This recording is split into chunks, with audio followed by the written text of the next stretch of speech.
So tell us a little bit about Cross Culture Ventures and what it is you guys focus on. Yeah, so Cross Culture is a 3-year-old venture capital firm with culture at the heart of everything we do.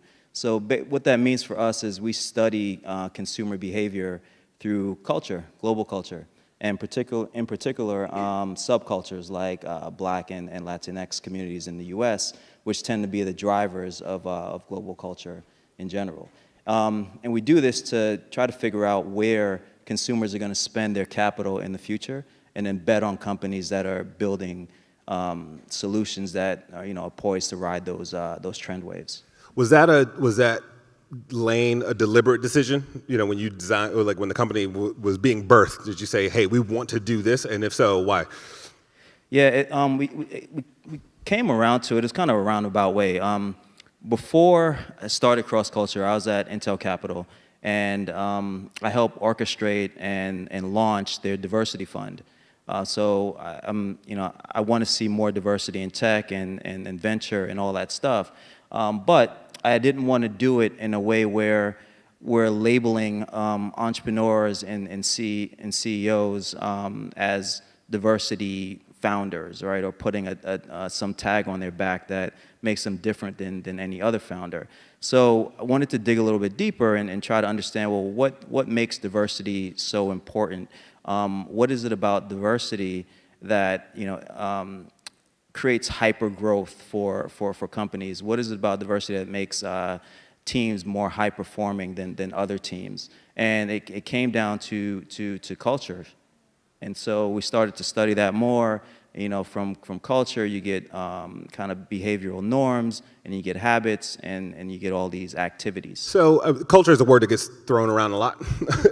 So how does Marlon Nichols define the term culture? It's that thing that you can't see, you can't feel, but it just moves you in ways that you don't understand. Beautifully stated. Thank you for that. Yeah, you can clap. Everybody applaud. So you recently there's a phrase I love that you've been using, is culture as currency. Right, and I think when you think about venture capital and startups and so on and so forth, it doesn't readily associate. So I would love for you to kind of like pontificate upon what culture as currency means. Yeah. So, a lot of the companies that we invest in, and we have 24 companies in our portfolio today over the last 3 years. But most of them are market creators, as opposed to just following in on what everyone else is doing. And so when I think about diverse cultures and our communities, like we spend 30% more of our income on technology and consumer products. We're early adopters of technology, but no one's building technology for our communities and the challenges that are within our communities. So when we talk about culture as currency, it's kind of a call to look within our communities and find those challenges that have yet to be solved, and build companies that can solve those. And what will end up happening is you'll build $1 billion or capitalize on $1 billion opportunity. And we have examples of that. So for instance, our very first investment out of fund is a company called Maven, which is a mobile distribution platform for hairstylists in communities of color. And you use the product? I do not use the product. Me neither. I probably should use the product, right?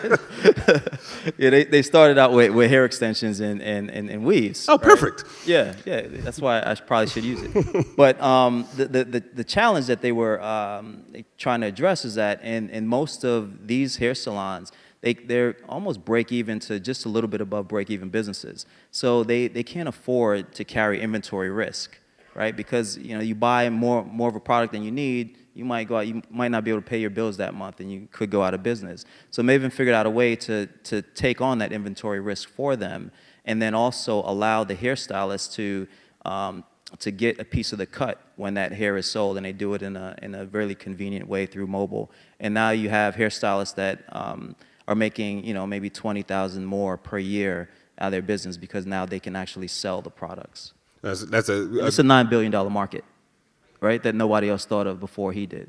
That's crazy. Well, you tie that concept of that sort of something that's a little bit more original, and we talked before about like almost like the copycat syndrome. Like we're going to make the Latin version of Uber, or we're going to make the black version of Airbnb. Like what's, how do you identify the difference between those two opportunities as even as let's say I'm starting out as a founder and I'm starting to develop ideas. Like where do you look to as an investor, and how do you advise people on not being a copycat and finding that originality? Like, is it truly different, right? So, the Lyft for black people is not really different than Lyft, right? And or your Lyft, cousin giving you a ride to the airport? yeah, it's not very different, right? So it's like solve something new that hasn't been tackled yet, or do it in a very different way. So I was telling you, I just came back from Nairobi. We have a portfolio company there. I'm not going to talk about our portfolio company. I'm going to talk about another company that I met while I was there. And while I was there, I visited this town called Cabrera. And they tag it as the second largest slum in the world, right? So just to set up the visual for you, you're talking about, dirt roads with craters in it, homes that are stacked really close together that are maybe, 4 by 6 and are made out of zinc. Basically no running water, maybe a little bit of electricity. But you have these talented artisans that make jewelry and other products. So I met this company called Soko that basically created a mobile platform that allows these artisans to sell their products to internationally, either direct to consumer over the internet or by bulk order from like an Anthropology and stuff like that. And what's really interesting about this company and that country is that as poor as it is, everyone has a cell phone, and they run the entire process through the cell phone. And so now you have some of these artisans that grew up in like the severest of impoverished situations that are now able to move their families out of those slums, building homes, sending their children to better schools and all this stuff. And that's like, that's looking at something that was within that community that had significant value, but wasn't being monetized properly or capitalized on, and they found a unique way to do that. Like, I want to see stuff like that. That's a great example. Have you seen anything similar in the U.S., right? I think we can sometimes look at a developing country as those folks over there, but there's a similar model that can be adapted here. And have you seen that, especially like in a city like LA? Anything come to mind? There's a bunch. One easy one. Well, we already talked about Maven, but another easy one for us is a company called Wonder School, which is the Airbnb of early childhood care, right? So you hear Airbnb, but it's not a copycat in the sense that it's not where Airbnb allowed people to turn their homes into hotel rooms. They're allowing people to turn their homes into daycare facilities. And what's great about that is it's tackling a real problem in diverse communities in the sense that there is, most of the time, there isn't affordable, high value education. And so now through this platform, they're able to administer a consistent curriculum across the board, irrespective of where you live, and make it at a price point that's affordable based on where you live. I grew up in Michigan, right? In Detroit. Anybody from Detroit? Yeah, no? All right, there you go. And I used to caddy at a country club, and some of the richest people I met, did nuts and bolts businesses. They would have, I make fabric for interior cars, and, billionaire.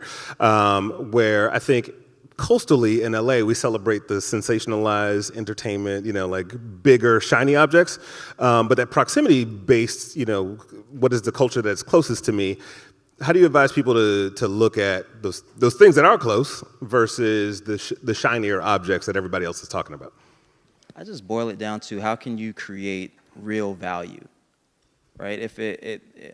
I like the big opportunities too, but so how do you create real value, and how do you spend your time working on something that you're uniquely qualified and capable of working on? Because that that is a real advantage.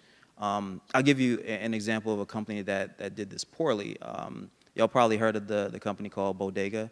Did y'all see that in the tech blogs and all that stuff? So they were creating basically vending machines that they were going to use to replace. I grew up in New York, so I don't know if everyone knows what a bodega is, but it's like a corner store where in the community where you get your eggs, your milk, everything you need. It's also kind of a hangout spot.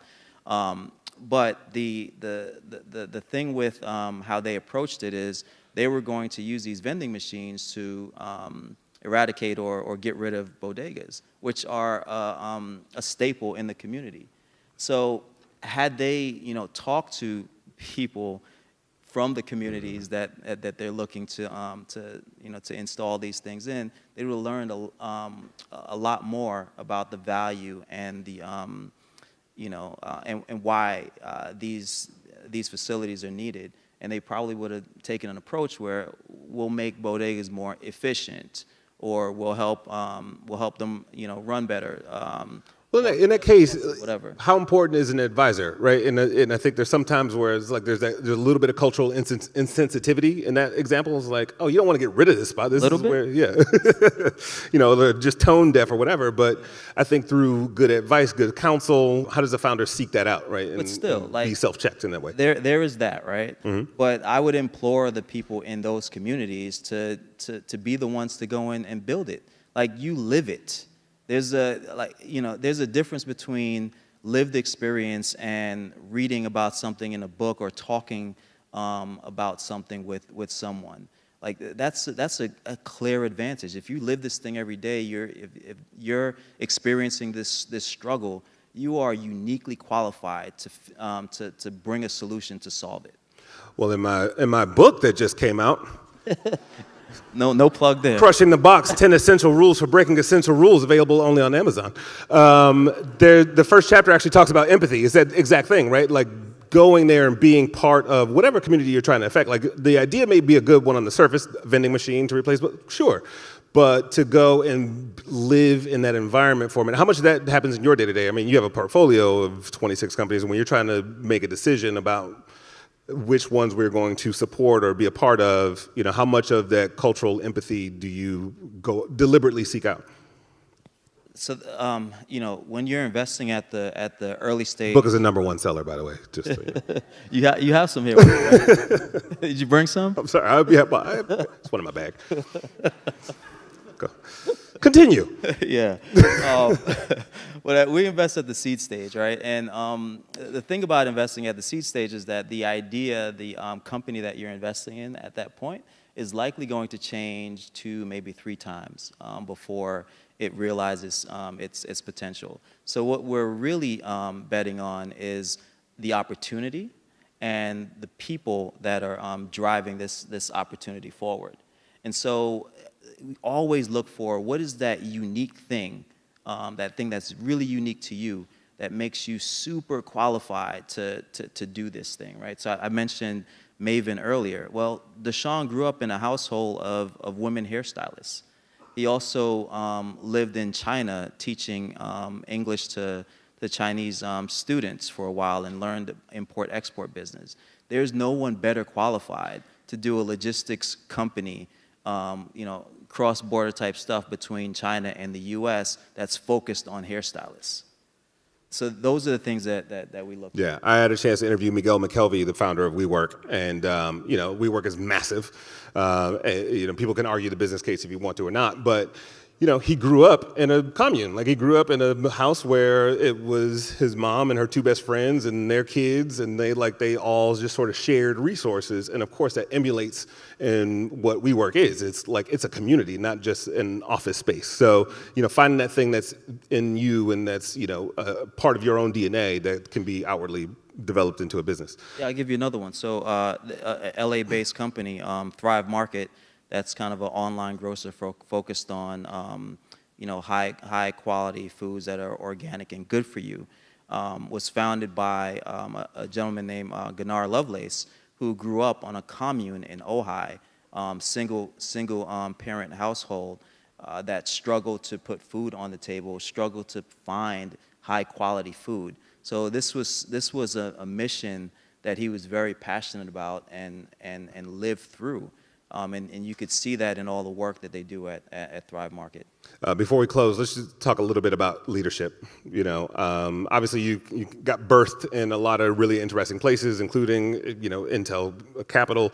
But what is your superpower? As a leader, when you walk into a room or you're, working with the companies and the individuals that you're working with, what's that one thing that, Marlon brings to the table from a superpower standpoint? It's so many. I'm joking. Bring me my cape. Yeah. No, I think the thing that would probably set me apart from other investors is I really take pride in putting myself in other people's shoes. So trying to see whatever we're talking about from your perspective.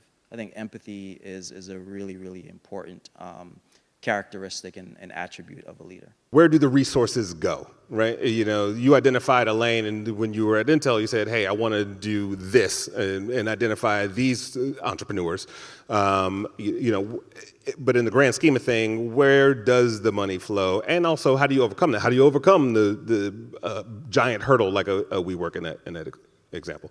Yeah, I mean, I don't think it's, well, first of all, not enough money flows to our communities, right? And particularly in venture capital, is it 2% of venture capital decision makers are black men, and if you go to black women, it's probably like 0.2%, and Latina, the Latinas are even worse off, right? And so that's reflected in the number of